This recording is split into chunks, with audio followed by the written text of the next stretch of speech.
I'd like to call to order the Springboro Board of Education meeting for November 16th, 2022. Roll call. Bab. Here. Stuckey. Here. Palate. Here. Goods. Here. Schleifer. Here. Stand for the pledge.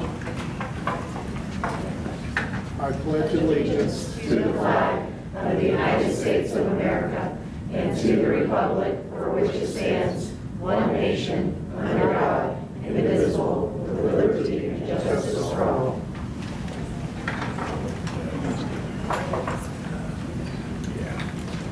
adoption of the agenda. Is there a motion to adopt tonight's agenda? Second. Roll call. Bab. Yes. Stuckey. Yes. Palate. Yes. Goods. Yes. Schleifer. Yes. Approval of October 26, 2022 meeting minutes. Is there a motion? So moved.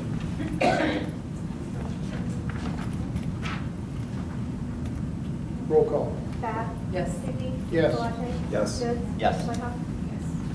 Public participation 2-1, Eagle Scout project presentation. Scott? Okay. Board President, members of the board, got a great presentation for you this evening, but instead of myself introducing for it, a little more close ties to it. Where's she go? Tara Hunter was going to introduce and set us up here. Yeah, oh, right there. Good. Front and center. Good evening, everyone. I am honored truly to be here this evening to present a former student of mine. He's currently a sophomore at right here at the high school. And Ronnie reached out to us last year at Dennis, and he wanted to complete his Eagle Scout project. At that time, we were still kind of in the thick of COVID, and so we kind of worked through some things, and I am super excited to present him this evening. Ronnie worked diligently. I have never been so impressed with a Eagle Scout person. He was so thorough. It was almost like intimidating a little bit. He walks in with a notebook, and he did such a great job. So without further ado, I present Ronnie Mizuka.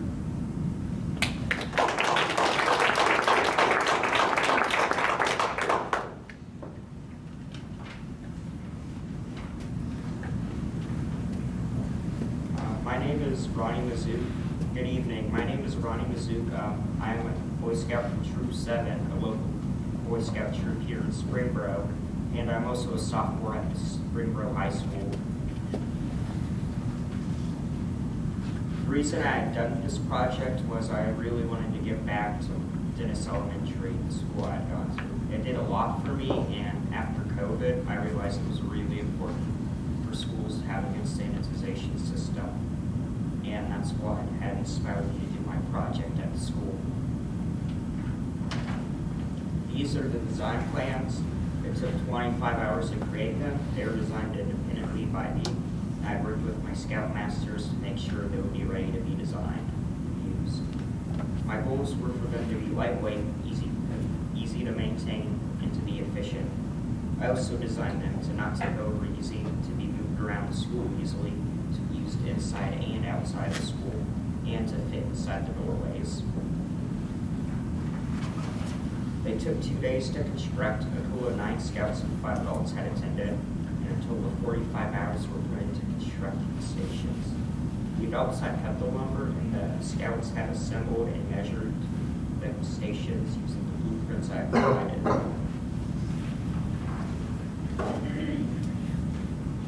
It took 3 days to paint the stations. 9 scouts and 5 adults had once again attended, and it took 24 hours to paint each station completely. 2 coats of paint and decorative paw prints were painted onto the stations. On July 30th, 2022, the completed stations were delivered in Dennis Elementary. 4 scouts and 3 adults were present to assist with the delivery. My goal was met, which was to have them delivered to the station ready for the next school year. During this, I learned useful leadership skills, useful business skills, and I also learned how to fundraise a project. I had gone to the Springboro Expo during the spring to find possible donors for this project. Ms. Hunter had accepted the stations on behalf of Dennis Elementary. Students have been using the stations ever since. They have been used at lunch and the grown-ups and donuts event. Also received comments from the teachers at Dennis Elementary complimenting my stations. These are a list of the donors. They include Synergy Chiropractic, Springboro Lions Club, Class 101, Custom Connections, the Home Depot, the Springboro Chamber of Commerce, Lowe's, my grandparents, Daryl Hams, Shirley J. Finley, and Dan Schreider.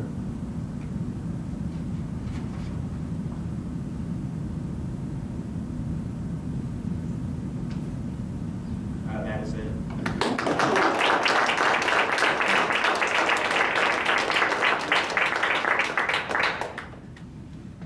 questions? I have a couple things to, I was just really impressed with the details of what you were looking for, that they could be moved around, so we can see it tonight, something like this, moving around Dennis Elementary, and also could fit through doorways, because those are, I think, some of the times we don't think about, we think it's gonna fit here and don't think about the steps through it. So to what Mrs. Hunter has shared, it's obvious how thorough you were with this and the amount of time and effort that you put into it. I just think it's a really thoughtful way for you to give back to a school that obviously must have been a pretty positive experience for you to want to go back to Dennis. And I just also noticed the amount of partnerships that you, what a creative way to go through the expo and just have other ways that the community can give back. So great job on this and very well deserved.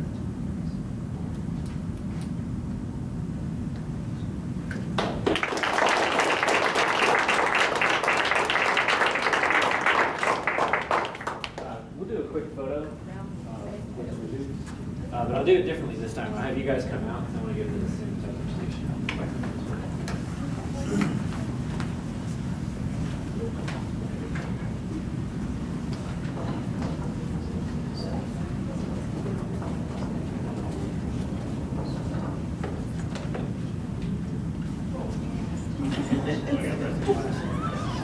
Hey, we'll just go over here.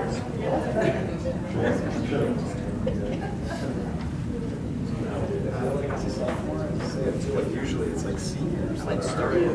Yeah. That's even more impressive. Yeah, just doing it at such a young age. set up around it. Yeah. We want to Go inside. Go in the back. Come over to the side.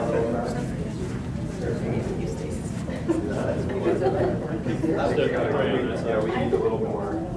Everybody shift down. Gonna work now. Be good. With the opposite. boy, girl, boy, girl, boy. Okay, we're good. Wow, all right. Okay, here we go. 1, 2, 3. Make sure we're good. Looks great. Thank you.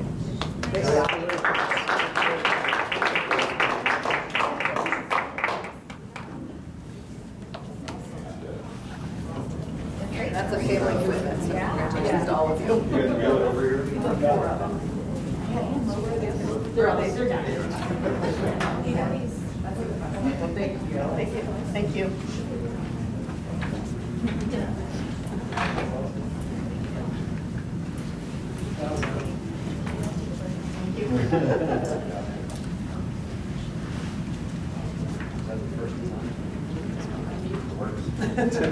Great job. Thank you.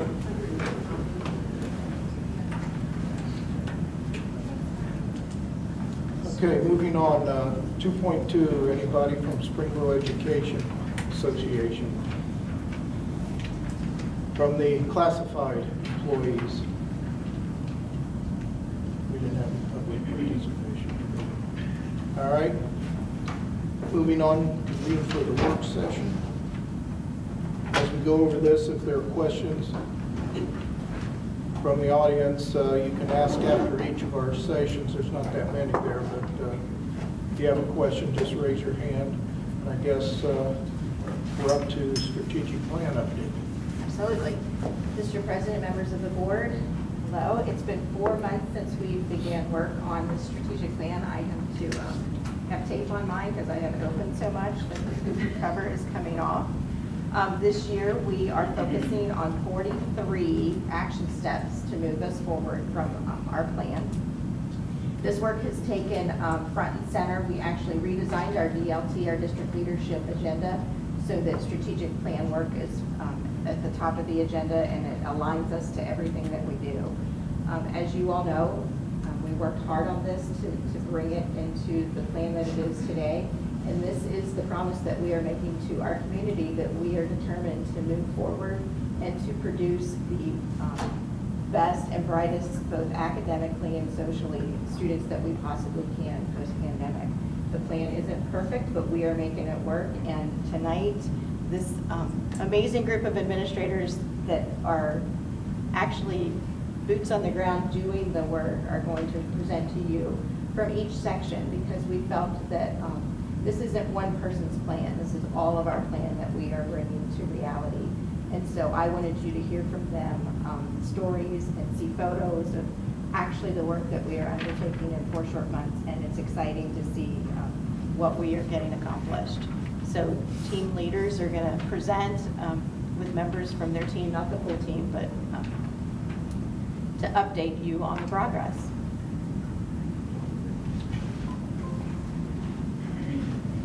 Good evening, Mr. Board President and board members. I'm Jill Mooney, the Special Ed Coordinator for Secondary. I'm going to go through the first aspiration and talk about a couple of highlights that we have. So 2 of the action plans that we have is create those personalized pathways for college and career readiness and increase student exposure to career-based opportunities. So a couple of the ideas that we're working on through our district. District-wide, I do want to share with you guys, there's a lot. This is not an exhaustive list. It's just we're highlighting speakers from our community are coming into our classrooms. Parents are coming in. They are willing to share information with their students on a day-to-day basis. Community members, career day. So I do know the career day at the high school is back on board, and we're going to be looking at that. And that is in the works right now for the spring.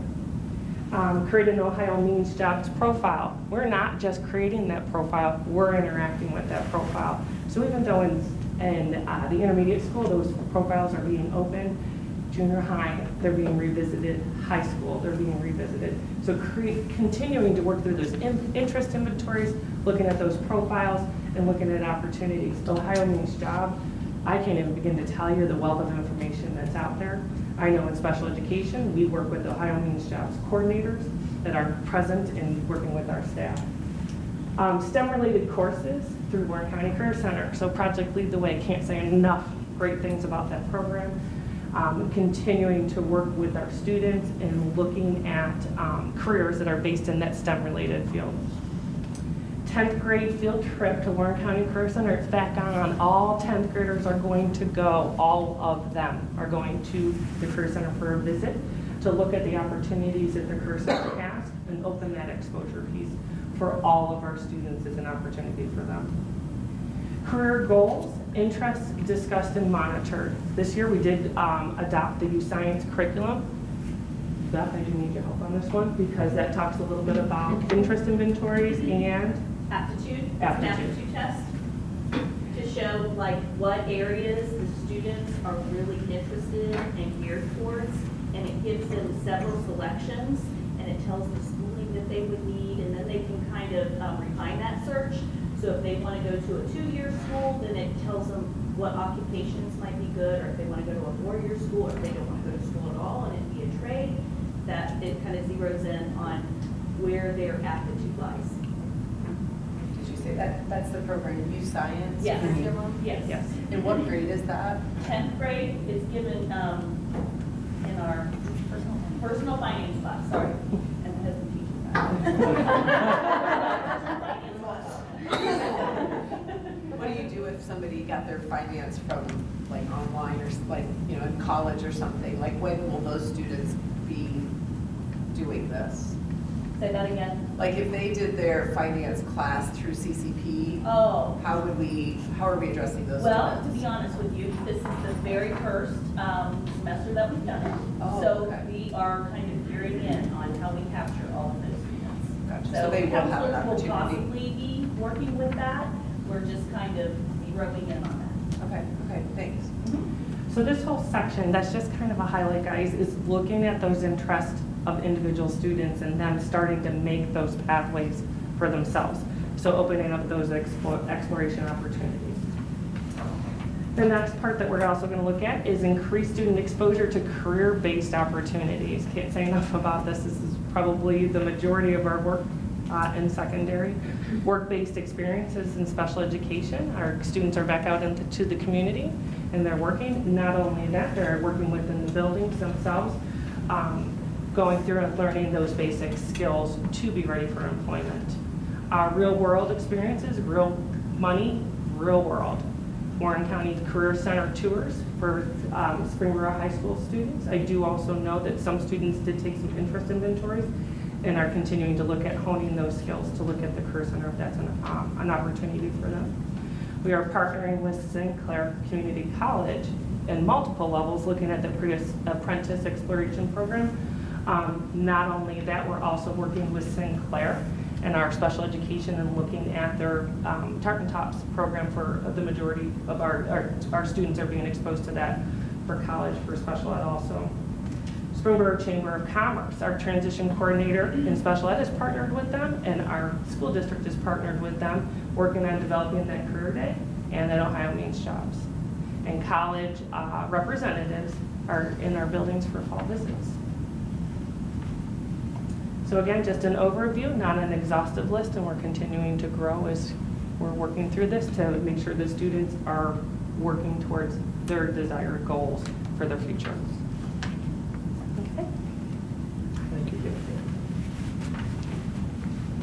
All right, I'll slide in for the engaging, innovative educational experiences for you. We have 6 areas of focus this evening, including literacy, professional development surrounding data, implementation of the 2.0 system of our Ohio teachers' evaluations, enhancement of technology throughout the district, as well as enhancing our international language program, and intervention processes for all learners K-12.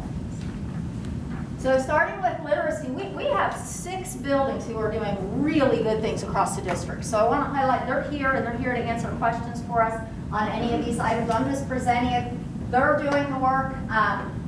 You have been very supportive of us. These first items in the literacy programs and processes have all been funded through ESSER funding. So federal grant funding has allowed us to do the first 4 bullets here, which include Orton Gillingham training. Some of those costs have been offset by folks attending from other districts.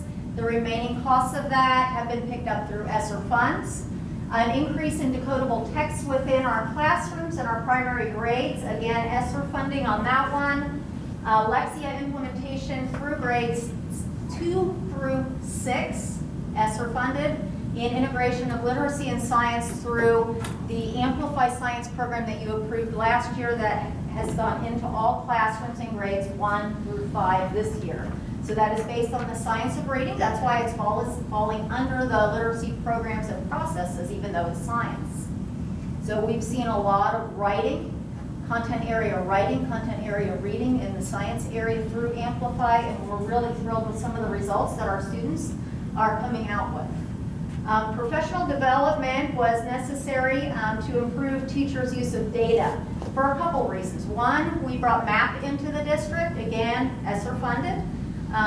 We're expanding our response to intervention for our students who are struggling, regardless of grade level. And we did bring in Tanny McGregor, who is a national speaker who we're lucky to have locally here, to do some sketch notes and comprehension strategies for our teachers. And that is being dovetailed with a book study that's coming up that we'll be doing with teachers in grades 4 through 12 on sketch notes. So we're continuing that professional development throughout the year. Ohio Teacher Evaluation System 2.0. So there's been some tweaks to the teacher's evaluation system that includes high quality student data. So we had a great day today. Our curriculum team was able to go down to Warren County ESC, and we were a very small group, so we almost had like one-on-one tutoring with a coach on learning more about data and in particular growth data. And our teachers are also learning about growth data with MAP data and their Ohio State test data. So those are some areas that we're working on. Our principals through the OTES 2.0 system are working with every individual teacher in the district on their use of data to improve instruction in their classrooms. That's going really, really well. couldn't say more about that. They're doing a great job with their teachers on that, and the teachers and the principals are discussing how they're using data within their classroom through that system. Enhancement of technology, more federal funding here, so working with our E-rate grant to increase density within the district. So we'll have a large project coming up this spring. For E-rate, we're getting ready to bid that out to several companies. We're assuring that all students have access. We're still divvying out access points. Even at this point in the year, we've got some requests for access points for home use for families who do not have an internet. And with that goes a Chromebook for each child and household that is attending Springboro schools. We're also, as you know, because I keep coming to you and asking you to approve more interactive boards, we've put in a lot of interactive boards this year, all the way from elementary through high school. And again, that requires a lot of professional development, so that is also happening for our teachers. Our international language program, we will be seeing courses at the junior high school that are survey courses, quarter-long courses as a survey of French and a survey of Spanish. So a student is not locked into a credit granting class that shows up on the high school transcript, but rather they will have the opportunity to see, okay, what do I like about the French culture? What do I like about the Spanish culture? And see, is that something that I want to study longer term into high school for credit? We also have students who are participating in the seal of biliteracy. That particular seal, one of our graduation seals, is for students who are likely at least going through the 4th level of a language. More often 5th level of a language. So those are students who are really engrossed in the study. And lastly, devising intervention plans to address all learners. We're looking at RTI processes district-wide, as well as making sure that our students graduate on time. So those numbers, when we do the report card for you, and we have our 4-year graduates and our 5-year graduates, we're trying to assure that we get all students through school in 4 years, unless they are a student with special needs who needs to spend more time with us to learn some more about career education. And we also have student support teams in all buildings that address the whole child. So this is where we talk about our young people and struggles they may have outside of the academic arena. So we do have help for them, and we're able to use some of our resources through our mental health department to address their needs and their families' needs. So those are our 6, not an exhaustive list at this point, but we do look forward to keeping you updated on our engaging innovative educational experiences. I have a couple questions. Sure. If a child is identified for the SST, is their family aware that they're like on the watch list? I believe all buildings make contact with the family because of those concerns. The family can typically help out. Okay, great. My other question is, there was a lot that you mentioned that was ESSER funded. Do we have that in the budget outside of our, this is a 3-year, but ESSER doesn't last that long, so do we have that funding? Can you click back one step, please? Okay, the ESSER, the Orton Gillingham training will be completed this year, so it will be completed before the ESSER funding is gone. Like everybody will be through it that needs to get through it? Oh, really? Yes. So do we have a plan for new teachers in the district? We do. There That's already in the is budget. state training that we're going to work with them on in the future years, yes. And is that already budgeted so that all new teachers can get that? Yes, we have a plan in place for that. That's not going to be cost prohibitive. Awesome, awesome. The increase in decodable text, that will be covered by a line item in the budget from the textbook account. So we're going to move money out of textbooks, Tara, into decodable text. So we're going to be swapping some money around for that. Lexia implementation, that will come out of our technology software lines, which we reduced another curriculum line to put more toward software, because we're using more software in the classrooms than we are in hard copy. So that has come also out of textbooks. And the Amplify has already been paid for the next 6 years. So we're good on Amplify for this 5-year forecast. Great, great, awesome, awesome, thank you.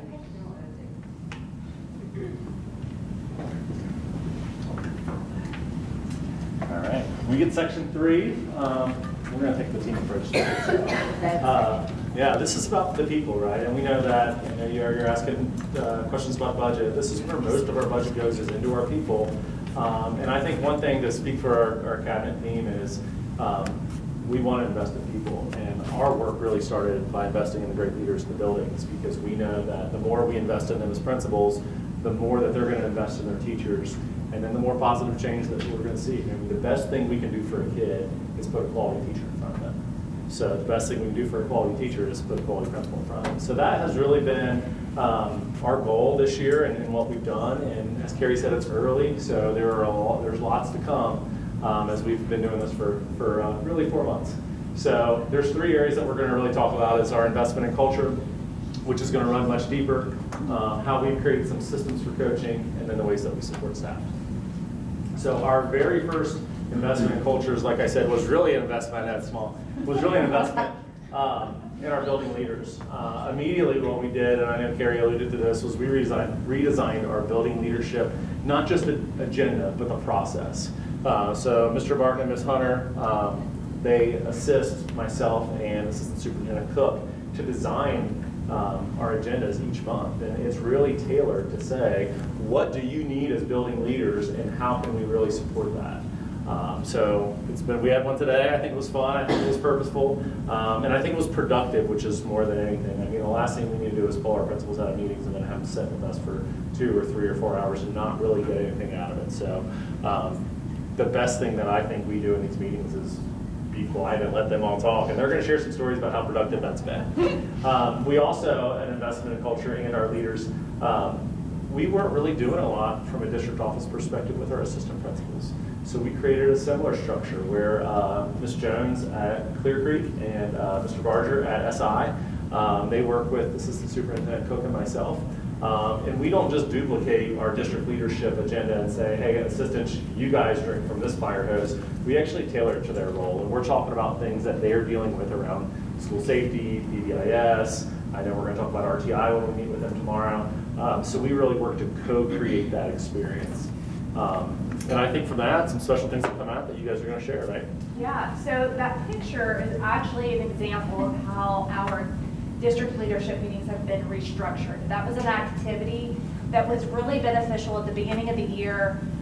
We all went around and we wrote what we are doing for our staff, how we are intentionally celebrating our staff. And then we went around and did the gallery walk, and I said, I really love this idea, tell me more about this idea, and we shared. And we were able to get ideas of what all of the schools are doing within the district to celebrate our staff. So here's just a list of ways that we are celebrating them. But we're trying to build that staff unity. We are recognizing them not just during Teacher Appreciation Month, not just during on their birthdays. We're trying to intentionally give them letters of appreciation and say thank you. I love what I'm seeing. I love what you're doing with our students. We have brag boards in buildings. We have woo-hoo cards that go around and just give a little treats to the staff, because we want them to enjoy what they are doing. Because students know if the teacher is not enjoying their job. And then all the principals, we have created our own professional goals that are tailored to support the strategic plan, to make sure that our goals are also supporting that, building that positive culture within the buildings as well. So a climate of coaching. So aside from trying to do things around culture and making our teachers feel supported, which is what we want our teachers to do for our students, we try to approach it where we have lots of coaches that work in very different roles. So we have people in curriculum that support our gifted teachers, or teachers that are not just our GISs, but the teachers working with students that are gifted in the classrooms, math, literacy. We have Ramona Anderson, we have Leslie Netling. Leslie has just been brought on board more recently this year to work with our teachers, our newer teachers for math.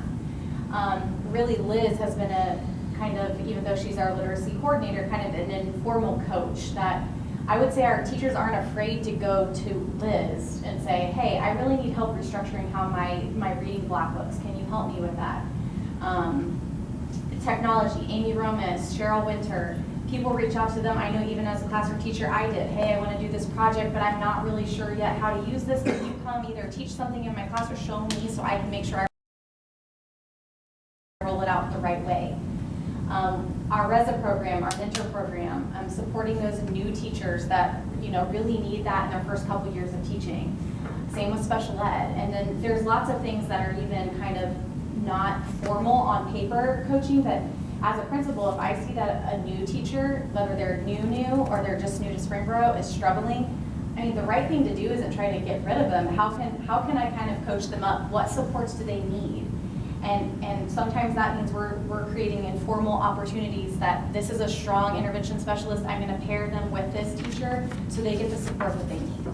I think if we want good people to come here, then we need to do the right things to make them want to stay. Okay, so kind of along those same lines, that supporting our teachers, as was mentioned before, we want to keep good people in the district, right? And the way to do that is we have to make sure that they feel supported, they feel trusted, and they feel like we are here to help coach and not get rid of them, like you said. So anyway, a big thing with that is building that trust with teachers. And one way that we've tried to do it this year with the time for collaboration and analyzing the map data is, if you've read any social media or the news, you know that what do we have right now? Time. And so giving teachers that time for collaboration, giving them the time to look at some of those new resources that we have and really dig in and get to know them so they can use them, it gives them it builds that trust and it helps them feel supported. And it also just gives them a sense of empowerment and a sense of feeling like, they're trusted to make those professional decisions because they are professionals. And so giving them, building some of those things in and that time into the day for them really, helps also help them feel supported. Where are we going next, right? So as you guys know, Focus 3 is going to be coming here soon. So we're going to start an implementation team to really figure out how best to roll that out. One thing I shared was, as someone who hasn't necessarily been here that long, I have to rely on historical knowledge of the people who have to make sure we've got the right people in the room and that the timing is right for the upcoming trainings as well. So that work is coming in the next months, and we'll continue it for over the next year to really continue to invest in our culture. And then we've also talked about expanding our mentor program.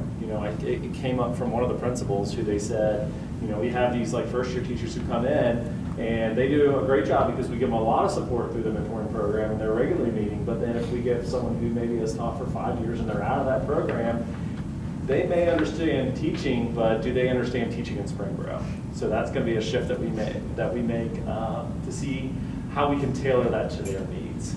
And then of course the piece that's not on here, that's on this section but not on this presentation, which is going to start up here in the spring, is recruitment. So we've been doing some prep work with that. I know Mr. Marshall and myself are going to work on a little branding project. I was really lucky. I don't even know who knows this, but I was asked to speak at a panel to all of the future teachers at Xavier University. So I'm going to go down there here in about 2 weeks, and that's again a recruitment strategy, right? I'm going to talk about this is a fantastic district, and not all of you are from Cincinnati, so hey, come up north a little bit to Springboro and be a Panther with us and experience it. So we'll continue to do that throughout the state.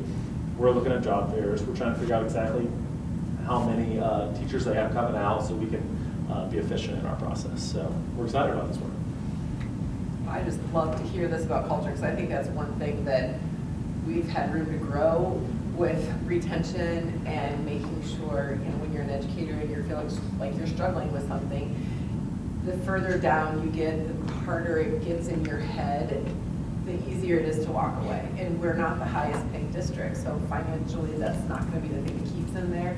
But having all of these extra supports, and you're right, 80% of our budget goes to people, but that it should. We're a people business, and so I think that the supports that you guys are looking at doing are amazing, because it can't just be on the one classroom teacher. So thank you for thinking creatively around that. So what's the primary way you guys intend to measure success? I mean, with the students, obviously we have tons of data that comes back to us in a pretty timely manner. I mean, is it eventually an engagement survey, something how do we know what's working and what's not working? So, a few different ways. First of all, with Focus 3, there is an implementation rubric that we're going to use to measure how well did we implement this. When we create that blueprint, the culture blueprint, we're going to bake metrics into it. When we say this is who we are, this is what we believe, these are the outcomes we expect, there's going to be some measurement baked into that piece to say if we believe in culture, we're investing a lot of time and money into this, then we're going to be specific about that piece as well. We've talked about from the survey piece, and it's interesting because we were at Capitol Conference this week, and there was a couple districts that just were incredible. And I know we talked about how this is a fantastic district, but there's so much more that we really can do around this. So I think there's going to be some additional measurements. One district talked about how they use Gallup around that. I know that's a business thing. We've been in contact with like the top workplaces. They do a survey, and then we're seeing what really works for us. Is there something that's going to come out of Focus 3 where we want to do this ongoing measurement?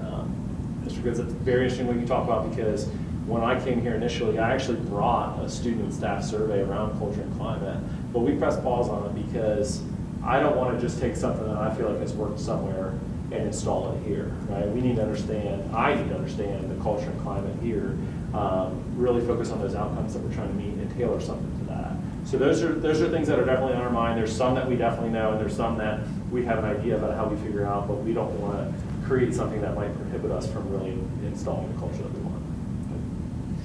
I've got a follow-up to that, and I had the same thing written down, but I was going to wait till after all the groups, just because I know it's going to look somewhat different, but some of these things, I think the people, part of it is a little bit harder to measure, but even the other pieces that are more of the academic, some of the things that we talked about, I'm just curious what our measurement is of, because there's some great things here, but you said some of it is developing, like for the people side, but what are we doing if we're not sure what the measurement's going to be and we're doing work here? How are we working through that measurable piece, not just with this group, but with the other 5 also? So the metrics have been, it's been tasked for us as a cabinet team to start really taking the next parts of, not that these were easy pieces that we started with, but really diving into your section and bringing metrics around the next phase of implementation. So not the next year, but like the next phase of this year within these measures? Possibly, depending on what's left to do for the remainder of this school year, but definitely into next school year. It depends on, I mean, some of them, when you read the strategic plan, it's yes, we did this, or no, we didn't. There's not a ton of measurement there. Right. Others, I think it's going to take us time to build out and be intentional about really what are the outcomes we expect so that we can match the measurement to it and make sure that we are actually doing the intention that we want. Right. Okay, thank you. Thank you. Thanks. All right, we'll move on to item 4. It's not necessarily as upfront as some of these others are, but certainly has importance to it. One of the things that we've been talking about is to evaluate and improve district equipment and technologies for facility safety and security. Another item is to identify the needs of mental health within our school and community. I think Alicia's going to speak about that for us. And then we're going to talk about the Borough Ambassador Program, and Mr. Bales is going to speak to that. So I'll go ahead and tackle item 1, which is our enhancements to improve security. Some of the things that we've done here through the PI levy, and then we also were awarded a safety and security grant, which will help us as well, is to improve our audio-visual, and our video surveillance equipment here. We've improved our camera system. We also have a new software here. It allows for everyone to have that on their mobile phone now. They're also able to access it at home if they need to do that. And we're getting some better quality from what we had in the past. So I think that's been a tremendous enhancement for us here in the district. Some other things that we're looking at or have done is vape detectors. We have them currently here at the high school. We are looking to put those in as well at the junior high school. Those vape detectors, basically what they will do is they can detect sound abnormalities, i.e. if there's a gunshot or a loud noise that happens in the vicinity of them, they can detect that and give out a message to those who have been identified to receive those messages. It also identifies many items that are detected, such as regular vape, but also THCs that can be smoked through the units. And so it's really got some value. Mr. Martin here has been really an advocate and been working through this process, and I think it's improved, correct? Oh, Is that right? I can talk 30 minutes on it. Oh, there we go. We're not going to let you do that. No. But honestly, it's been a good value add for us. Some other things we're looking at is certainly door controls, upgrades, and enhancements that we need here within the district, and then some mobile radio enhancements as well, because we need to improve our communication from a mobility perspective, but we're also getting an additional repeater put on our radio tower so that we have greater abilities for efficiencies in our radio traffic, and it also will provide us with a backup if we ever lose one of the antennas. So we're looking at all those pieces. We're certainly open to all the ideas, and certainly our building administrators are providing us with input as well on some things that we can do to help out, within the building. So that kind of covers the safety and security. And Alicia, you want to go ahead and talk about the other? So some of what I'm going to talk about is not just 5 Points, it's all of the buildings. So when we talk about identifying the needs of mental health within our school community, in case you guys didn't know, most of our buildings have a Catalyst counselor that is at our school a portion of the time. I know that this has been huge for me, even being at the junior high, and that was the first year that I think Wendy Grosjean had brought in Catalyst. And it was huge to be able to be on the phone with a parent and then be saying, well, my child is struggling with this, this, and this, and to be able to offer true counseling that can take place during the school day, to partner with them has been, for me, I think, a game changer. I just literally had a parent upset on the phone today and saying, we want to get our kid into counseling, we're on a waiting list, and I said, have you heard of this? And suddenly I'm doing a referral for it. That's a massively huge change that I've seen over the last few years. When it comes to supporting staff members, I know that my Catalyst counselor that I worked with at 5 Points and the one that I worked with at the junior high, they're big on how can we help the staff too. So she's constantly coming to me, what are resources I can share, and we share those out. We also have had district mental health, and really this was because of the work that Tara did at 5 Points with bringing in people from Montgomery County ESC to really work with her and a team on social emotional kind of training for the teachers, so then that can trickle down to your students. Because if our teachers aren't well within themselves, then that's going to trickle down to the kids as well. So what we did is, Andrea, it's really been you that's been partnering with them to bring them in once a month here and there, to have 2 people from each building that attend that. So I know for 5 Points it's me and one of my counselors that go. But honestly, it's like a therapy session, and I leave there like, oh, I need to be a better mom. What do I need to do differently in the mornings? But the fact that we're kind of all focused on the fact that a lot of us have been through a few really hard years, and so have our students. And so I just think highlighting that is huge, and I'm excited for kind of what that means, and these ladies that do those presentations for us are amazing.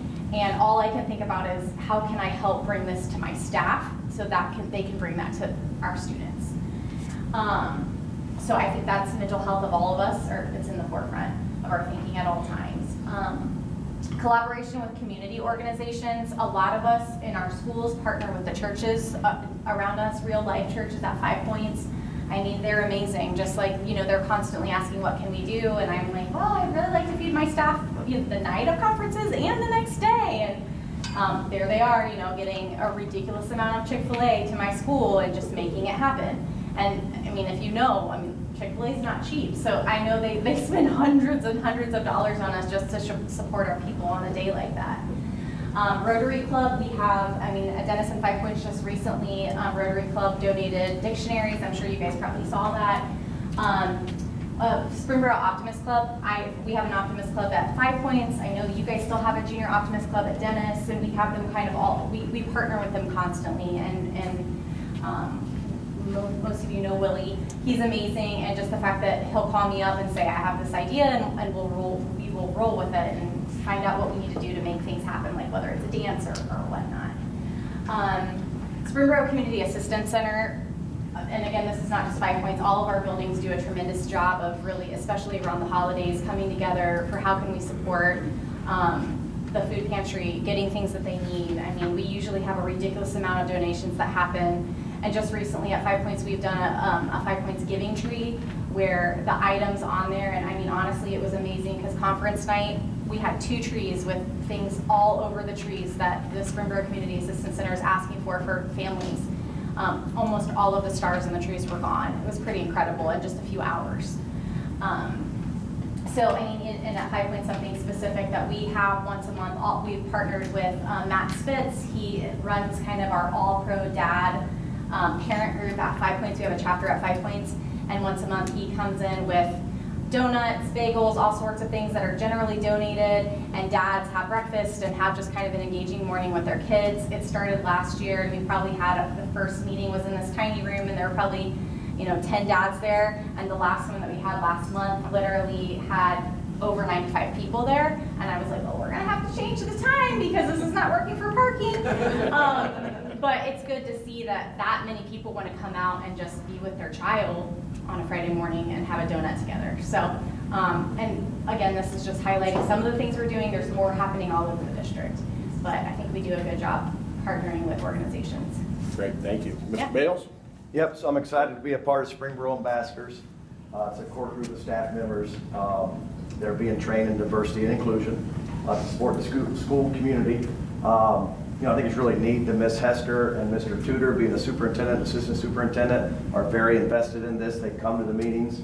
We have secondary admin support from Mr. Martin, primary admin support from Mrs. Hunter. So we've met 3 times this year. We meet once a month. And so as we started meeting this school year, we really talked about who are we and what do we need to be, or what do we want to be. And so the first couple of meetings, we kind of talked about goals, we brainstormed things we wanted to do, and we thought it was important as a group to create a mission statement. So at our last meeting, we broke up into groups and talked about what we thought was important for this group and in the community and in the school district.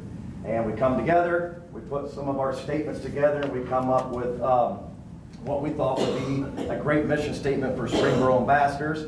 Excuse me, I have to look at my phone because I cannot see that far.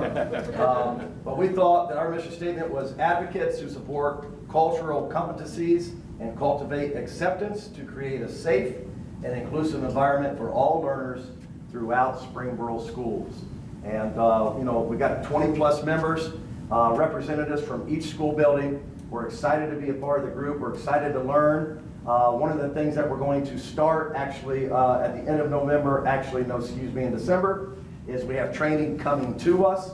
A really neat program we've heard a lot about called Create Equity Through Belonging. And we have a young lady that's going to come and train us, and we're excited about that.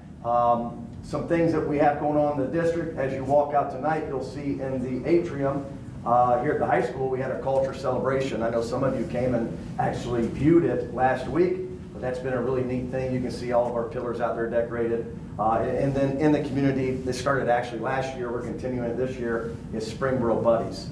And that's where maybe someone from the high school would go down to an elementary school and meet with a student there that maybe is of the same race or same minority group, and just kind of talk and show that young student that, hey, man, we're here to support you and that kind of thing. So very excited to be a part of Springboro Ambassadors and kind of grow with that through the school year this year. So thank you. Can you give a little bit more information on the Create Equity Through Belonging? Is that to help, who is it going to be for, and what is the basis of the training that we're hoping to get from them? Yeah. So, yeah, no problem. It's put on by Dr. Cynthia Hudson. And I can provide some specific updates because my notes are back at my office around it, but we have some very themed professional development sessions specifically for the borough ambassadors that we're going to look at through belonging and unity. I can't remember each topic off the top of my head. That's how. So this is not for the whole staff. This is for ambassadors who will then take it to their building. Correct. And okay. We vetted a few different groups. This one actually came to us from, she got all the good ideas tonight, right? This is Superintendent Cook. She's a part of the Curriculum Council through the Hamilton County ESC. And they start actually all of their meetings with a bit of a presentation from Dr. Cynthia Hudson. So as part of those curriculum meetings, we heard more about it. We talked to her. She gave me a little bit more in-depth view of what that's going to be. And then as we vetted it, there was 3 different groups we looked at. This was the one that we really felt met the needs of our staff. Thank you. Thanks, Brian. Appreciate it. Scott, I have Yeah. shape one question for you. Yeah. Just going back to safety and security, just real quick, how are our relationships with police and fire and EMS? So, Yeah, I think contact with them? it's very positive. Yeah, I mean, we've been able to reach out to Chief Krikuff quite a few times. We have some good SROs, that are working within our district.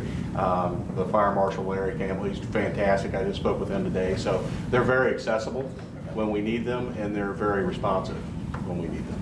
Great. Yeah, all good. Thank you. I do have one more question Oh. on the equity piece. I don't know who I'm asking it to, Yeah, but, right. so if a student, with what we're doing with that, like if there's a student struggling, what are we doing to communicate to them how to handle it when the situation happens? Like, is that something that is consistent throughout the district, or? I can't say that we're there yet, and I think that's part of the work that we've tasked the ambassadors with, that at some point will come. And I think similar to what we're doing with Focus 3 is, my goal with the ambassadors has been to invest in the adults first. And once we have common language or common training, then what does it look like? Because we do have representatives in each building.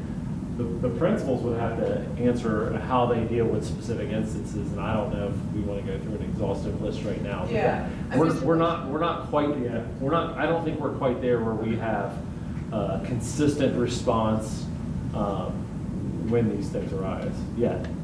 I'm just thinking if we have ambassadors per building, I think at least what we had talked about in our D&I committee was having like a safe space or a place that this is one of the people that you can go to if you are going through a situation.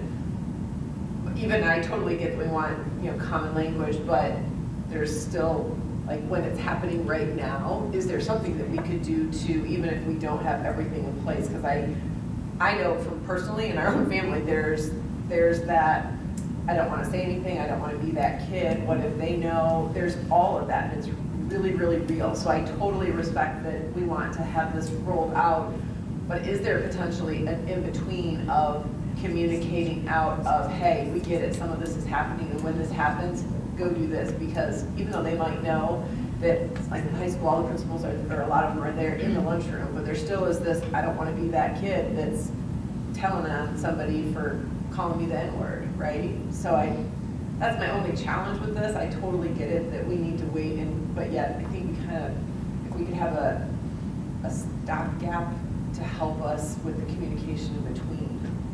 I don't know what that looks like. I don't know if I'm going to answer this question, Mrs. Babb, but I would say I think that's what you just described is also what plays into the difficulty of having a set process. And I think it's very situational because child A might be very comfortable with the directives that we give to help support, but child B may not be comfortable. And that was the example in which you gave. So I just speaking from experience, and I know Mr. Martin and all the principals too, it really varies from family to family and how they allow us to help support and address it. Does that make sense? It does. And our other goal, Dr. Hudson and the Hamilton County ESC, they're going through the Focus 3 work as well. So she understands where we're headed. She has an idea about where we are. So we're really, this alignment piece has been a big area of focus for us. Great. As we're trying to implement new things, we're trying to get away from these one-off things that live somewhere else and will die someday. This is the fabric of who we are and what we believe, and we're going to align it to all of the work we do. And I was even thinking about that. When we were presenting, we were talking about instructional things. When they were presenting, they were talking about people things. So I think you guys are going to see more and more of that as this team develops our identity and we really establish the work that's going to carry us forward. Could you just send some information on her? I've just Yeah. Googled it really quick. Yeah. I'm not seeing it. I'm seeing some I'll put it in my lady. notes. Yep. So I would just love to We'll dig include it deeper into that. in the next Thank you. update. All right, well, Carrie and I have section 5 tonight for you, which is resource allocations. And we do have 7 action plans in the strategic plan, and we're going to highlight 2 of them for you tonight, which is where we're really focusing a lot of our energy. That is prioritizing our resources to meet needs and initiatives. You've heard some of those ways, Andrea, when she was giving her piece, she talked about different resources that we're putting into science materials. We're reallocating resources from the textbook budget to early literacy. And she also mentioned extensively a lot of the ways that we're able to pay for a lot of these initiatives that do have cost to them are through ESSER funds. And although some of those, we are going to be able to complete and we'll be done with those and we'll be able to have an internal way to do things going forward, there are some items within the ESSER funds that are not currently in our forecast that will be an additional cost. And we're still working through exactly what those costs will be as they work through their initiatives. But I think it's important to identify the fact that there are things that as we move through the strategic plan, it will become increasingly more difficult for us to move forward with some of these initiatives with our current resources that we have. So the second piece that I wanted to highlight tonight was our increasing communications with all stakeholders. I think it's important for us to show to as many people as possible exactly where we are financially, discuss the strategic plan and all of the exciting things that we are really looking forward to offering our students and to watch come to life, and then basically show where we are financially and where we want to go and how it's going to be increasingly more difficult for us to get there with the current resources that we have. So we are hitting every group that wants us to speak to them. We were at the chamber, we're going to the Rotary. Tara has been to PTOs, I've been to PTOs. We are really trying to get the message out to all of our stakeholders of what our reality is, because I think what ESSER did, while ESSER did a lot of great things, it gave us a taste of what it's like to actually have a resource. So now we're like, and what we can do with it. And the other thing that we're going to have to get creative with, both on the instructional side and on the people side, is our time allocation, which is a resource. Because the more we dig into how do we evolve, it means that we need more time. And I always use the example of Apple doesn't put a new phone out every year because they really need time to figure out how to make the next one even better. And our educators need time to figure out how to continue to educate our children better, and they don't have time. They just don't have enough time. And we're expected to be everything to students now, but we're not given time to figure out how to be a social worker, how to be a mental health expert, how to teach reading in the 8th grade. We're just not given time. So we're going to have to, as a group of creative-minded people, figure out how we can become better with that resource for our educators. I just think it's interesting when Ms. Stacey had talked about going into the PTOs and you guys are sharing information and how surprised they are. So probably the 4 parents sitting over here, they've heard this enough that it's not that surprising. But for the average Joe, they don't spend their Wednesday nights here. And so I just appreciate going into parents that might be newly involved or parents that have been involved and just haven't sat here for this part, because eventually we are going to need additional resources, to your point. And so I think doing it now, just helping them see, yes, we're making it and we're here. Once again, we're this pencil, and do we want to remain always that pencil? So I just think it's great you guys are getting into those other audiences. So thank you. So are there any districts right now that are, in the area that you think are doing a really good job of kind of getting that time back to instructors, or has everybody kind of in the same boat at the moment? And No, there's creative districts. I think one of the things that really hampers us is our half-day kindergarten, obviously, which we're going to have to be creative about. But do you want me to share? Sure. What was that? Was it the finance committee? Yes. So we're on the finance committee, and we were talking about time. There was a teacher from Springboro on there, and I shared in there that, when I was principal of Sycamore, our teachers were in front of students 54% of the workday. And the other 46%, they were planning, right? She did a quick calculation, it was over 80% of their time that they were in front of kids. And that's just not sustainable. Like, math is an amazing resource, but if they don't have time to look at the data and create intervention groups and think about how to redesign their classrooms, then that's why we talk about we need time to protect some of these resources that we purchased or some of the people that we've brought on. So I think we've got some ideas. Some of it's probably going to come through negotiations. Unfortunately, right? Because It's some- going to cost money to buy that time, obviously, to restructure a teacher day. But we have to be open-minded to know that we have to evolve that way. We can't operate on the time schedule that we did 20 years ago, which is kind of what we're doing. Let's start 54%. A school. 5 stars. I mean, they got 5 stars. That's- How much do they spend per child there with being at 54%, do you know? 15. A lot more than A lot us. more than that. Yeah, about More 15,000. than 15. Well, what is There it, were 15? one on the slide that I showed you of districts, about Yeah. 15,000. They're at 15. Now, 40% of their tax base comes from business. So it doesn't always spill out to the common taxpayer when they want to do things. It's just a different. Different tax base. I mean, that could be an extreme. I mean, I think there's, you know, as you kind of step towards I agree. something in the middle, I think. I definitely agree. 50%. I mean, that's, Yeah. it's a big, probably make a big difference. But yeah, that's, I think that's something that, you know, as you guys kind of think through this more, like you're talking about, that's a good discussion to have with the board, because that's certainly, you know, that impacts everything going forward. Just- I don't think 54% is our target. No. Right? It's just an example that I don't think we're where we want to be either. Yep. But I think you even talking, I remember maybe Andrea was talking, somebody was talking about the data teams and how we're sending teachers to training to help them understand what to do with data. That's huge. But if they're trained how to do it, and then we don't give them any time to do it other than one planning period, but you're also doing a lot of other things during that one planning period. So we don't want to train them how to do it, and then they don't really have time unless if they spend their evenings or early mornings. That doesn't help us retain teachers. So to your point, I do think that we need to have that before. I don't think we're at that point, or we can get to that point, but there's got to be an in-between here that we can really encourage the And as teachers the to teacher do that. shortage, which is only going to get worse, teachers will start to look at options like teaching day, you know, what does Yeah. it look like? And so that'll be more attractive to them sometimes than the dollar. I think the way to help the community understand what this is, it's not just, let's say, 3 planning periods, whatever. So it's introducing that we have a structure in place and that there's very specific things that they're going to be doing during. It's not just free time. That's how ours was. Okay, It yeah. was structured.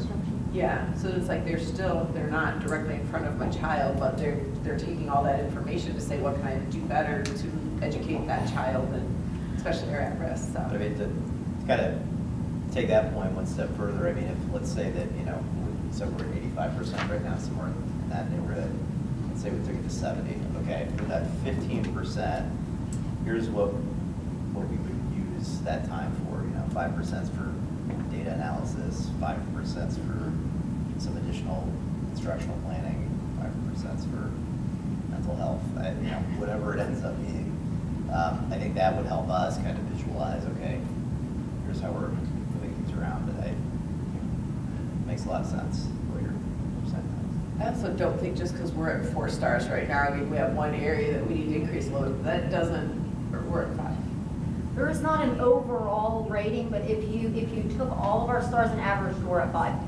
The state did not give an overall rating to districts, but if you average all of our stars, we're at 5. Then we're at the 5, okay, sorry about that. No, that's Sorry, okay. That's a bad thing. not That's to okay. correct. I apologize. But we did have the one area that we had a 4-star. I don't, but I don't think that that's saying we're at the top level for these other 4 areas that we have 5 stars in. I think we can do better to support our staff and our students to get to where they're getting even more, because there's different levels of them. You know what I mean? Not levels of the 5-star, but there's different things that we're able to do. And I think to retain staff, we need to be not just saying, well, we've got 5 stars, we're fine, because we're really, there's more that we could be doing. There's a lot that's just naturally going to be because of being in Springboro, and I think that we want to make sure that we're not losing people that are leaving because we're just accepting we're 5-star, we're not going to put any more money into it. I did misspeak on the 15. I'm sorry, that's Marymount. Sycamore's at 13 too. Okay. I didn't think difference, but yeah. I guess I just appreciate that we're having this conversation. I recall the time that I've been on the board, we've had a lot of conversations around different resources that we've sort of given our staff to help our kids, but I'm not sure we've ever really had a conversation about making sure that they have the appropriate time to effectively utilize those resources. Shame on me maybe for not appreciating that. But I think it's good that we're having that conversation because I think a lot of times we sort of focus on all these things that we're going to bring in to support, but I feel like we've been maybe missing that a little bit. For me at least, I'm not sure I really appreciated that it was that big a gap. Again, as we've said, I don't think anybody expects us to get all the way to that end of the spectrum, but the fact that we are so far over at the other side, I'm not sure that I fully appreciate it. So I appreciate that we're looking at that. Yeah, I would love to hear more as we go forward about ways that we can help to provide more time to actually effectively implement some of the things that we're investing in. All right. Any committee reports? Yes, we have two. I have one and Carrie has one. And you all need to go. Thank you, everybody. Thank you, guys. Yeah.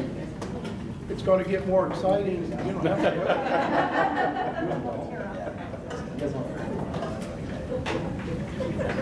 Boy, that didn't take long.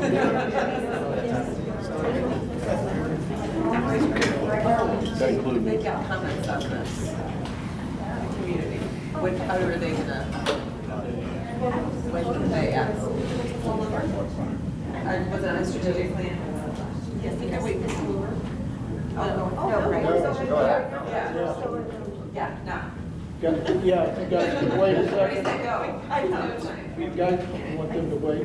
Well, actually, we'll have it. Yeah. Okay. Go. You're out of here.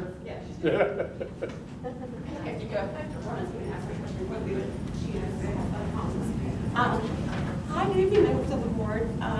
Just have a quick question with regards to your strategic plan as it pertains to, are the slides still available? I don't want to misspeak on the slide.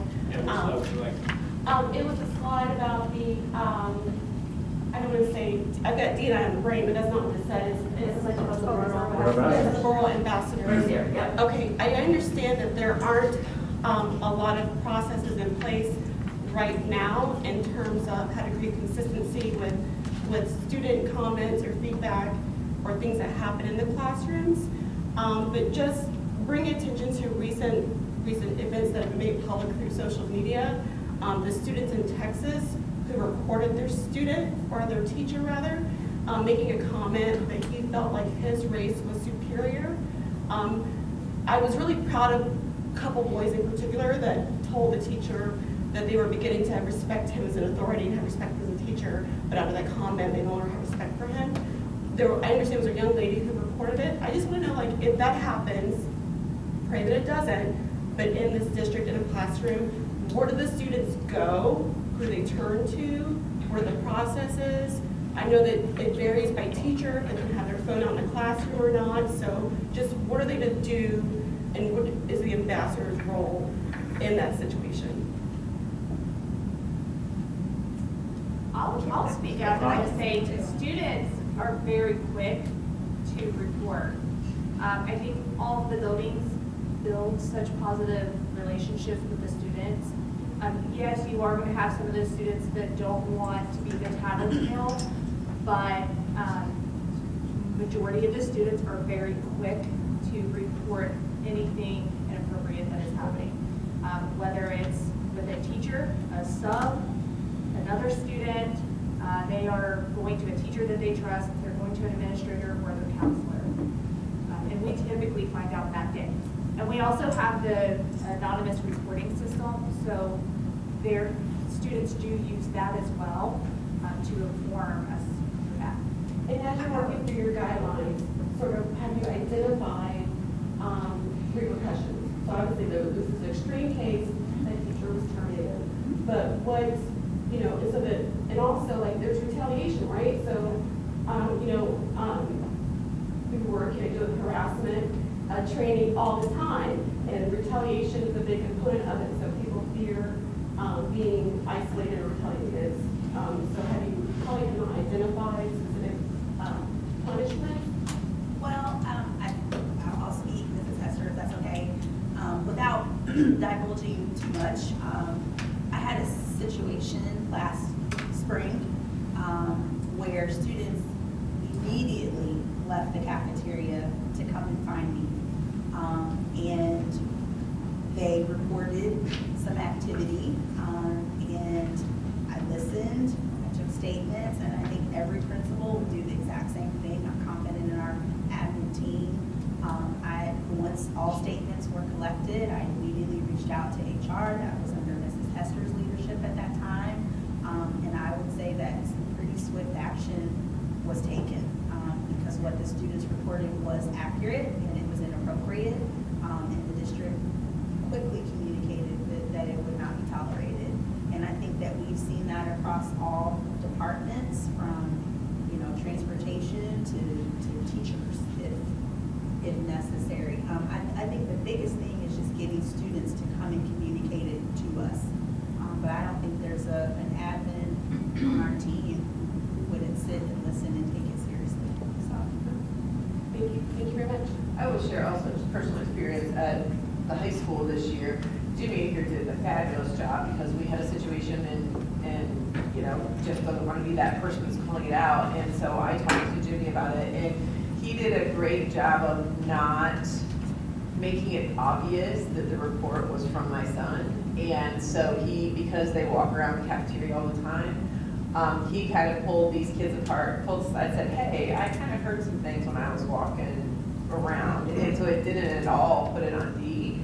And so I think that Jimmy did Mr. Aker did a great job with helping resolve that in that situation. There's still a lot of situations happening, unfortunately, and that's where it's just convincing. I know some students will come, we can't expect you guys to do something if you don't know what's happening.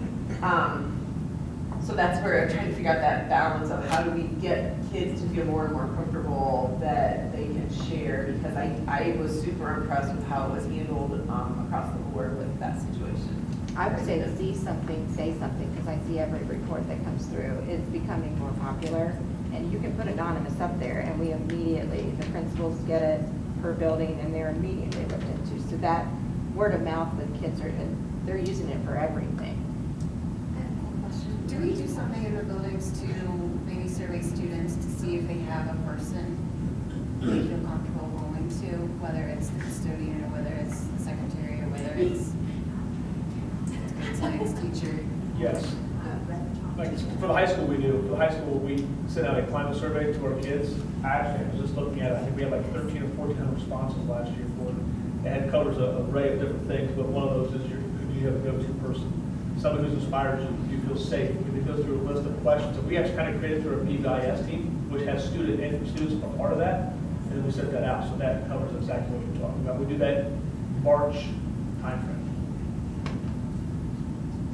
So I asked my daughters, I sent the video and like their Instagram or whatever to my daughters, and I asked them, would they feel comfortable in Springboro? Would they feel comfortable speaking up? And they both said after 10th grade. This is the Hobbies video? Yeah. So I sent it to them, and this is a horrible situation. I can't believe this person even had the nerve to say anything. Looking at a table full of kids, these are 6th, 7th, and 8th was middle school. So, but and Sahabi said 10th grade, and Saiba said probably the same. So I hope that students would come and say that, but I know that my big mouth kids said that they wouldn't do it. I'm just putting that out there. And of course, I hope we never, ever get to something like that. But I just wanted to say that. Can I also say that I've had students who are definitely the ones that keep it in until they go home, and then we find out from the parents. And we open that communication as well, because we also understand that that is their safe haven. Their parents are their safe haven. They are going to spill to their parents anything that made them uncomfortable, and that's why I think we also need to ensure that we are building those positive communications and relationships and open communications with our parents as well, so they feel comfortable that they can call and inform us of those situations. And sometimes I have parents call and say, you might already know this, and I'll, no, I don't. Thank you for calling and telling me.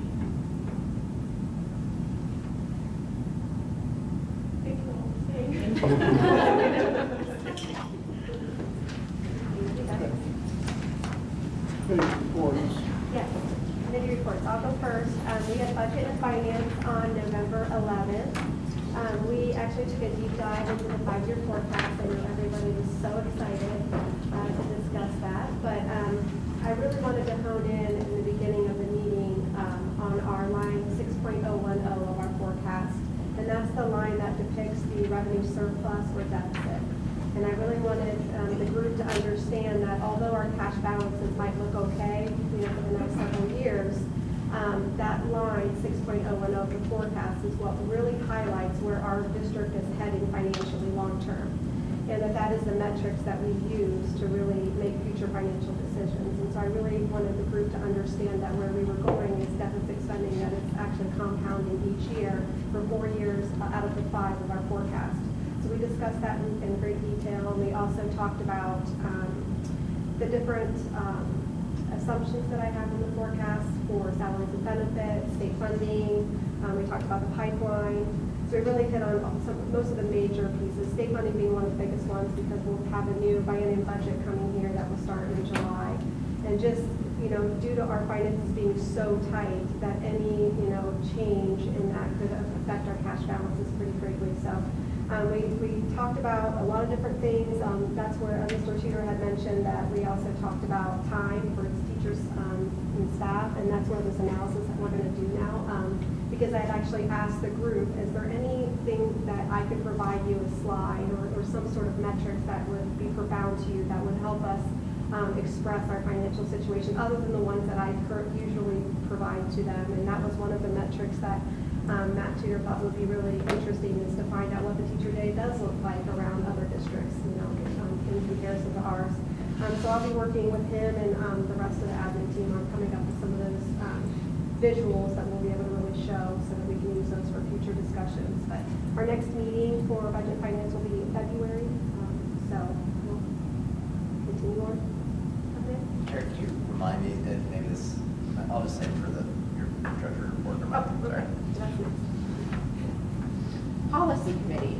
We had a full house for policy committee. Everybody was excited to be there. All of our departments were represented because there were policies in all the areas. And it's on the board agenda for the first reading tonight, but I just want to quickly give you a highlight. You did get a Neola highlight of what changed, but I wanted you to understand from our point of view, our policies. So 1617, 3217, 4217, and 7217 have to do with weapons. This is a policy that we have, but it is highly unlikely that we would ever institute this policy because of our great support of Springboro Clear Creek Police Department. When we're talking about an armed response team, those typically are in school districts that are a pretty good time span away from response from their police department. So we would likely not bring this policy. We wouldn't enforce this policy, but under House Bill 99, we have to have the policy in the event that we would want to create an armed enforcement team. 2280 is. So can I ask a question? Sure. So if we have the policy in place, does that allow an administrator on their own to do it or not? I mean, if we have that policy there? No, the way our policy reads is we don't have an armed response team. Okay, thank you. And it still states under that policy that if somebody came onto school grounds, it's still against the law to carry. Okay.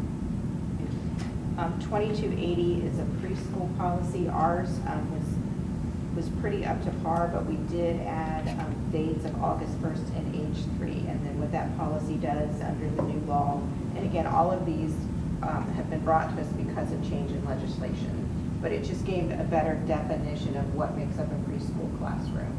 the ratio between specially identified students and general students. But we kept our policy intact other than adding the dates. 2413. Carrie, did that ratio change, or was that what we've been using? Because I think, didn't that used to be a challenge for us sometimes? It actually, because of all the pushback statewide, it stayed. Got it. Okay, that's great. Yeah. 2413 on career advising was minor. We just omitted the word chancellor because nobody uses a chancellor. 2430, this is about the co-curricular and extracurricular programs, and this was an update due to a legal case where districts are now prohibited from telling students that they cannot wear religious headgear during extracurricular. So we adopted that language. We added it to ours. 2431, again, that was a headgear, religious headgear language that was added. 3120, we are removing this policy, the employment of personnel for co-curricular, because we're going in a different direction on advisement of our legal, that we are going to license everyone under a student monitor. So say if you wanted to be the extracurricular sponsor for chess club, we're not going to, you're going to be under a student monitor permit instead of a PAV that a coach would be. Because They should go through everything we have to. because our chess club sponsor probably doesn't need to know about concussion protocols and. Oh, that's a big, oh, okay. But we're still going to have them I'll licensed. talk to you about what we have to go through. Yeah. We're still going to have them licensed under the ODE so that they're in the RAPAC system. It's just under a student monitor. Yes. Same for fishing, right? Yeah, all of the ones that are non-sports related. So 511, which is the eligibility of resident and non-resident, along with personnel files, 8320, and student records, 8330. It's amazing what we have out there. We had no idea. This is had to be updated because there is a program in the United States called Safe at Home. And if you were gonna, an instance that they used was if you were going through a pretty bad divorce and you do not want your spouse to know where you are living, you don't have to disclose that address. But now in public school systems, you at least have to show proof that you're in that program called Safe at Home. So now we have that added to our policy. 5335 and 5336, Bronwyn worked with us at the policy committee to align with House Bill 231 on food allergies and medication management. 6700, we already do this, and we are way above what the Fair Labor Standards Act requires employers to do. This was adding language to provide reasonable time for nursing mothers, which we do. 7440, we are going to stay with our policy, but changing language so that it says that we may use video equipment to find unauthorized objects. And that was on security. We just were doing a language change on that policy to include video. The drones policy, that was simply changing the legal citation number at the end of the policy. That's how simple that one was. School calendar, again, we do this sometimes. We approve new calendars as needed, but now we have a policy that says we can approve 2 years worth of school calendars at a time. And 8600 for transportation stated that whatever routes we start the year with, we must keep and can't change or cancel mid-year, which we do not do, but we updated that language. Is that a requirement by law? That we have to put that one in? It seems kind of restrictive in case something odd happened. It is new, yeah. It is a requirement. Yeah. Yeah, it's a legal requirement. So, didn't we put out communication earlier this year that your bus route might change based off of issues with getting enough bus drivers? Wouldn't that stop that? Or- No, meaning canceling a whole route for the entire year.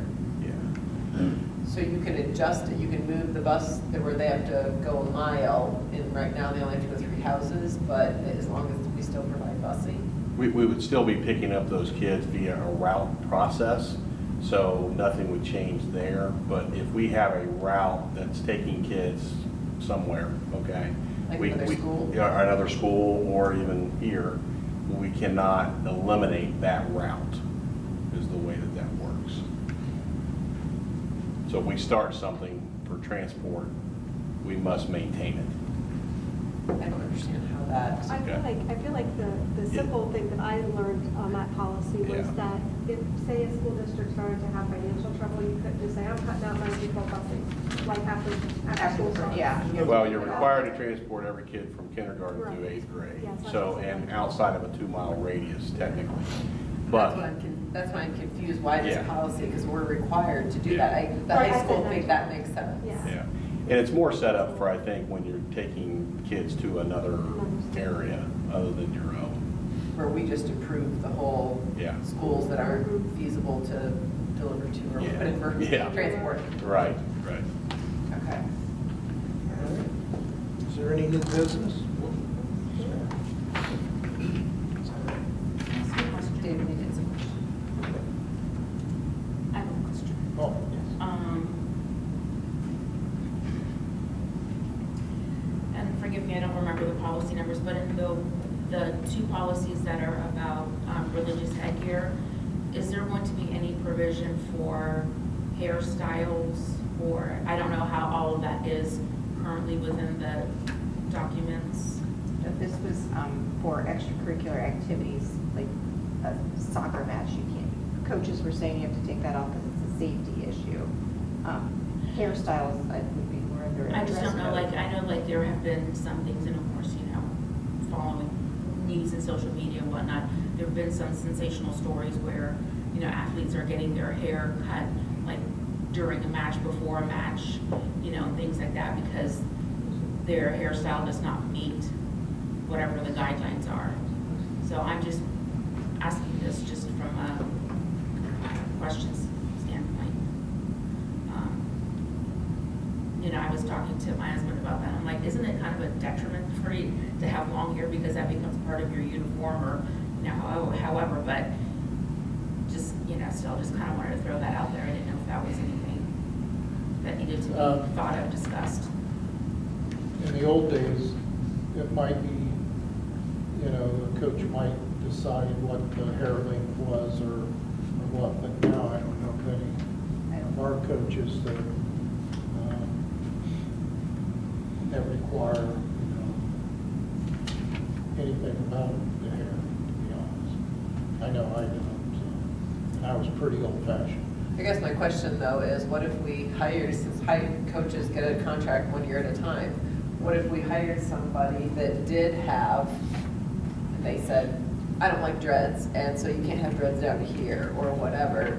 Should there be a policy that does, even though right now we don't have it? I do remember hearing something in the news about. Well, like that, and I had asked Mrs. Cleveland about that with her girls and with cheerleading, and she said that they'd never experienced any issues, but just since we're doing things and with all the other changes, things like that, I just thought this might be a way for us to get ahead of something. I do think some of that would be addressed through dress code. I know. We don't have a policy. Like, I'm just saying I don't agree or disagree. Like, I think that would need a more thorough evaluation to see if there is a gap. I just don't want us like, We making are sort of required under the law to Yeah. grant a reasonable accommodation. assumptions So off the if cuff. hair was all Right, over Yeah. and they were tripping, like if you're in a basketball match, and you can't see, a reasonable accommodation would be to tie your hair back. I mean, not to, we would never I think it's be a fair- required to cut hair. It's a fair point, it's a fair question. I'm just saying, I don't want us to like be guessing as we come through like the hundreds of pages of policy. Maybe it's something we can look into. The dress code would definitely. The point is fair. hairstyle. Obviously, we want to make sure that we are not, putting, to both your points, that we don't want to have sort of this, regardless of the people that we have in place now, we want to make sure our students are covered by these policies, so that if there are changes and coaches and that sort of, but I want to be careful, like assuming that we have a gap or we may not. I just think it's something we probably need to explore. And I agree. One of the things that came out at OSBA this week was making sure that our handbooks do align with our policy. So if it is in the handbook, making sure that whatever we have here, that there is the policy to support it, Yeah. I guess. And I don't know what it So is. it's I don't know totally what it is. fair, yeah, exactly, Yeah. I think it's It's maybe worth when we looking give at. the It's homework for administration someone. the Yeah, it's homework feedback for and let someone. them. Yeah, exactly. I agree, Yeah. I agree. Thank you. Yeah, thank you for bringing it up. Okay. Great. Yep. All right. The first item I have for you tonight is the October financial reports. They are on board docs for your review. Just a couple highlights. Our revenue came in just under $3.8 million for the month. Of that, 1.2 was our state funding. 2.3 million was the rollback in homestead that we typically get this time of year. We'll also get it again in April. And then 277,000 was just miscellaneous revenue for school fees, paid up participate fees, investment income, items like that. Our revenue will slow dramatically until about mid-February when we'll start to receive tax advances again. And the tax advances that we'll start to receive in February will be for the first half of 2022 tax year. And then, so from now until February, it'll mainly be state funding. So even though our cash balances will seem a little bit higher right now, it's because our expenses are going to remain the same and our revenue is going to go down. So we'll be spending down some of that cash reserve. Expenses remain on track through October. We spent just under $5 million for the month. I am watching a couple line items. One of them is our fuel. I did increase our estimates this year in the forecast. I did that last year. I increased it by $75,000. Currently, we've spent $182,000 on fuel in 4 months.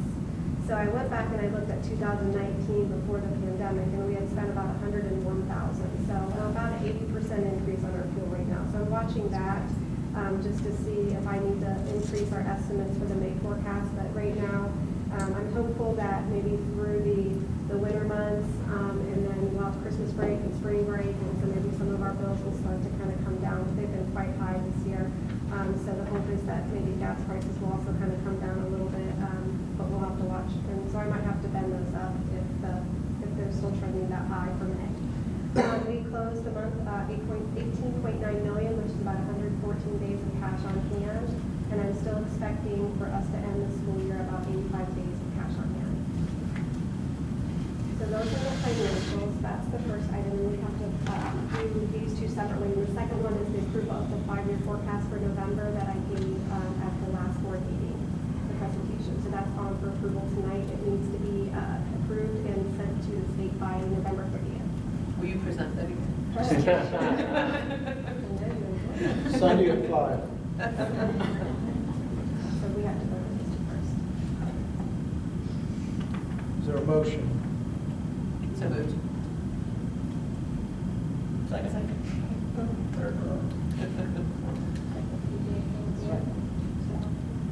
Roll call, please.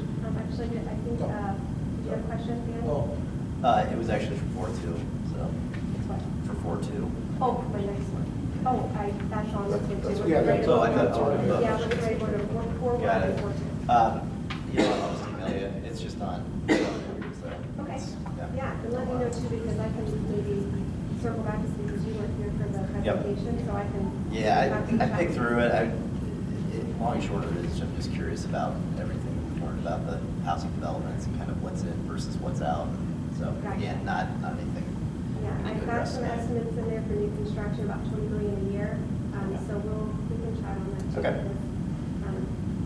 because, those estimates could change obviously as we learn more, but right now some of those developments they don't hit the tax duplicate until the year after the house is completed. So sometimes there's a little bit of a lag too. You would think you would get it to when you actually do get the revenue. Okay.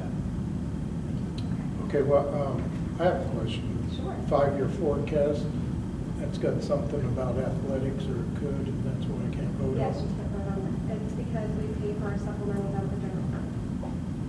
Okay. Just like always. So we got the motion and we got the second. Roll call then. Bab? Yes. Stuckey? Abstain. Palage? Yes. Goods? Yes. Schleifer? Yes. And then I have several donations. Some of these are amazing. Item 4.4, approval of a donation of staff appreciation lunches from Roma's Pizza and Pasta valued at $2,090.40 for staff at SI, Dennis, and 5 Points, and they're hoping to tackle the other two what do we got, 3 buildings left before the end of December.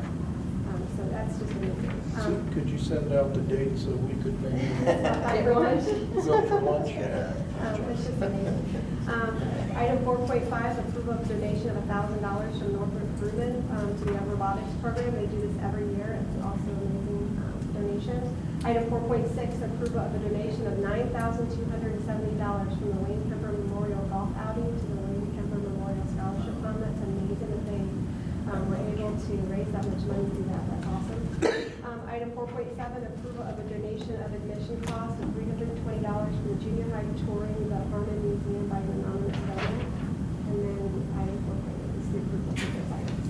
Is there a motion to pass 4.3, 2, 4.5, sorry.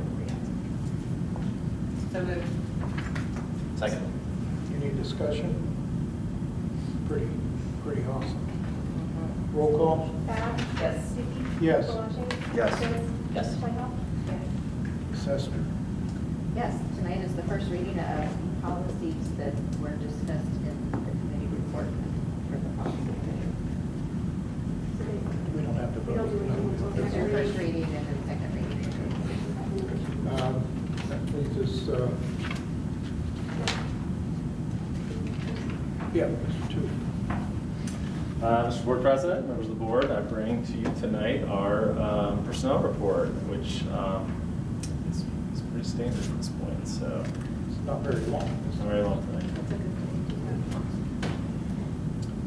Yeah, we have to vote on that separate. Is there a motion to accept 6.1? So moved. Second. Any discussion? Roll call? Bab? Yes. Stuckey? Yes. Palage? Yes. Goods? Yes. Whitehall? Yes. Okay, item 6.2 is approval of the athletic report, which looks like just some last minute things for the winter sports season, which we're really excited about. Is there a motion to accept 6.2? So moved. Second. Any discussion? Got it. Roll call. Bab? Yes. Stuckey? Abstain. Palage? Yes. Goods? Yes. Whitehall? Yes. Okay. Thank you. 7.1, announcements and future considerations. You guys have anything? I do. Okay. We just want to thank the chamber for inviting us to speak. That was a great first shot at our taking it on the road and getting our message out, so that was good, and we will practice and get even better for the Rotary. Thank you for the city of Springboro for hosting our third grade students and letting them come see a little bit of the inside of how, police and mayor and all of that works down at the city. So those were great building tours. And then obviously Roma's Pizza for all that they're doing for our staff and donating and making that wonderful food. Okay. Sarah, comments? I just, I really appreciate Marnie's work with the Eagle Scout project. I think that was a great way to give back to one of our elementary where they attended. I also appreciate the strategic plan update and all the work that went into that. It's very much to see, kind of like where we're moving towards. And also in looking at just the first reading of the policy revisions, I really enjoyed looking at the summary. I said I enjoyed looking at the summary. The word summary. But I think it's really helpful just to give kind of like an indication of why, the rationale behind why we have to make certain changes or why recommendations are being made to revise the policies. So I'm appreciative of that. And then also I think it's awesome that we have people making donations to our students, and that's really great that it's giving to our schools and stuff that way. So thank you. Lisa? I'll start off with the donations. I think there's so many different ways that our community gives back to our schools. So, everything that we listed through donations, but also through the Scout and through the city welcoming our students in for trips. I just think that when people think about Springboro, these are the things. They're like, we just love the small town feel, and somehow I think we've been able to keep a lot of that even as we have continued to grow as a community. So that was just really cool. Thank you to, I know most of them have left, but everybody that has been working on the strategic plan. This has been a while coming, and to hear those updates, it's just really, really encouraging. And even as we were at the board conference, or OSBA conference this week, to run into people that, we've known throughout, and it's just like, it's so exciting to share about like what we're doing with the strategic plan, and it really is being used. I mean, like they laughed when Carrie said her cover was falling off, but that's what's important, is that it's not just a document that we've done, but it's something we're using. So I had a couple of, I should have asked this at that time, and I wasn't sure when I should, so I'm just gonna mention it really quick. Is there a way to, like, some of the stuff on there, I know that it completely fits within the strategic plan, but is there a way to like put an asterisk or let us know what is being done differently in this through, because I know 100% there are things, there's quite a few things that are being done different, but then there's some other things that we've done, just because it kind of helps me get my head wrapped around of how we're approaching things differently because of this goal. Does that make sense? Do you mean, like, I know we're gonna do a dashboard that shows progression and completion of action steps. I guess I'm wondering, there are some things that we were doing previously that it made sense to put them under here that we're still on track, but then there's some things that are, like, when Brian talked about the training that's coming in with the equity, that's completely new. We've not done anything like that. So I guess that's what I'm just curious. The action step was to provide training, so that's why we, like, if you look under that. But have we ever done training around that before? This is the year it indicates to do it in the strategic plan.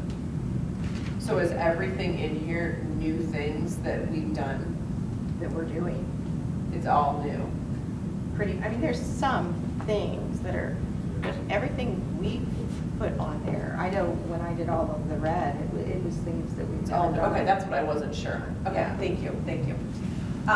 The Career Center, I loved it when Jill was talking about, there are so many things that the Career Center that, I said on that board too, that we are talking about what we can do with the home district. So it was so exciting to hear so many different things. And there's even new things that, that Joel would like to do to continue to figure out for the students that maybe are not college bound, or for those that are college bound and need some help with just some hands-on, what am I looking for? So I just appreciate how the district is embracing that and making it work for our students, because that's what I've learned with 6 different communities sitting on, board members sitting on that board. We all have such unique communities, and we've got to figure out how to sell it when it's right to our community. I think you guys have just done a great job embracing that, and it's only benefiting our students. The last thing was just, I absolutely love going out. I was talking to Kyle about it, walking in with the hallway. That was just a beautiful, beautiful thing. And it's neat to see so many different things represented there.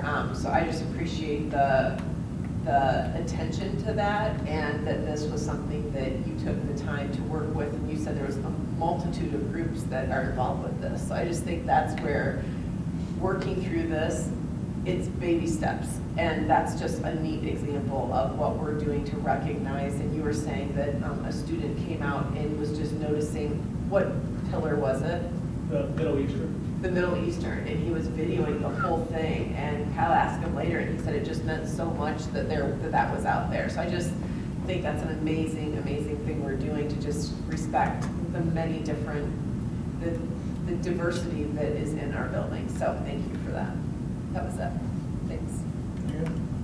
Yeah, just to kind of echo what Ms. Babb said, I think that the donations are really impressive. One thing that you mentioned that kind of got me thinking is for all the dollars that we approve, because we're required to do that, there's got to be hundreds of thousands of hours that are donated in terms of just time from parents, businesses, local government, et cetera, et cetera. So, it really does speak to our community and how we're, how we're a part of that, that so many people donate their time, and, obviously doesn't show up here, but we're very appreciative of that. The other thing, again, the strategic plan update, that was awesome. Like everyone else has said, it's great that we're finally here and we're seeing it, not as a piece of paper, but really in action. I would encourage you guys to continue to provide us updates. One thing I was sidebarring with Jamie a little bit ago was, is the board sets a retreat date in January, I believe. I think there's some things that we can kind of take back from this and then further discuss and then provide you feedback. That's kind of how I view this, is we'll always have kind of this back and forth, response and react and provide feedback so that you guys know where we're at and we know where you're at. And then obviously, importantly, we can support you in all the ways as we keep progressing here. But again, great job. It's exciting to see that happen. So, and obviously, congratulations to our Eagle Scout. Must have a lot of Eagle Scouts because I feel like in my time here we have seen a lot of projects come and go, and that's amazing. So kudos to that young man. That's it. So great job tonight. Thank you. Jamie? Especially as a sophomore, we were discussing this, and I feel like they're usually junior or senior. Barely skipping by. To do that as a sophomore, that's impressive. So I would agree with those sentiments. Yeah, just extend my thanks to all the people that make generous donations. It's always great to hear about the ways that our community is continuing to support the schools. And just on the strategic plan, I too would extend my thanks to the great work that's being done on that. But it was interesting to me that in the sessions I was in Capitol Conference, they all sort of talked about that importance of the strategic plan. These were sessions that weren't necessarily focused on strategic plans. They were focused on sort of other aspects of school district life. But each of them, they talked about how that alignment with the strategic plan and having that strategic plan in place made all the difference in the success of whatever the particular topic was that they were focused on. And so it's just great that we're sort of at this point and we have sort of a common vision that we're working toward, and we can sort of marshal all our energy to accomplishing those things, because I just think it's we were able to accomplish so much more with that. And so just appreciate the work and the time and effort that's gone into that. So that was it. I'm on being last, I'm just going to repeat what everybody said. Congratulations to Ronnie for the presentation. Like you said, we've had some great presentations from either the Boy Scouts or Eagles, kids that are going after their Eagle Scout award. Donations, and you mentioned, there's no way to do this, but I would imagine that our community does more to help the schools. I can't imagine another community doing what we do, whether it's from the city or all the donations that we get. I know we talked about some of the help that money that gets funneled back in. I think, and you can help me out here, Kyle, but I think the Panther, what is it? The clothing store, Marcia Kelly's. It's Close to 300,000. Yeah, over 300,000. Over 300,000. Is it? I mean, that's incredible, and it all goes back to the athletic department and whatever's needed there. Also, thanks for the presentation for the strategic plan. Echo what everybody said, it's good to be updated on it and see where it's going. Took us a while to get there, or to get it going, but we are in the process and moving forward. Want to say, this weekend's Christmas in Springboro. I'm sure we have, Carrie will be at the dedication of the lighting of the Christmas tree. I wanted her to plug it in, and do it at Mayor Road, I believe, but she's going to be there supporting him, right? I'm sure we got students maybe participating. I don't know if anybody, we do come. There's all the choirs and strings from elementary all the way through high school. Okay. And just dress warm. It's going to be cold out there, okay? And then lastly, I hope everybody enjoys their long Thanksgiving or fall break, which is new for us, and we'll see how it goes here. You guys aren't looking forward to it, are you? Okay, nothing else, I need a motion to adjourn. Second. Roll call? Dad? Yes. Yes. Palage? Yes. Sid? Yes. Lightfoot? Yes.